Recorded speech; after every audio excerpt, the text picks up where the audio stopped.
भाजपवर गंभीर आरोप केले की हे सगळे भाजपची खेळी होती. आता हे सगळं समोर आलेलं आहे. मला वाटतं हे सगळे म्हणजे मला वाटतं महाराजांना जे खासदार आहेत आमचे त्यांना खरं नुसतं बनवण्याचं कामच चाललेलं आहे. मी असं म्हणेल या संदर्भामध्ये.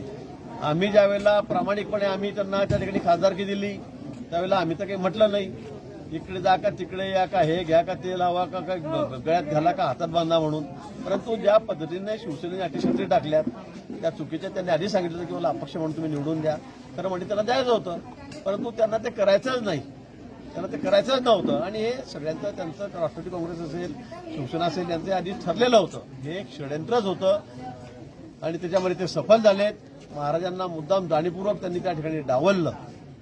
आता त्यांच्या घरामध्ये काय वाद आहेत विवाद आहेत कोण काय म्हणेल याची मला घेणं देणं नाही. परंतु जे दिसतंय प्रथमदर्शनी त्याच्यामध्ये विशेष करून उद्धवजी ठाकरे असतील शरद पवार साहेब असतील यांनी जाणीवपूर्वक मला असं वाटतं की महाराजांना त्या ठिकाणी फसवलेलं आहे.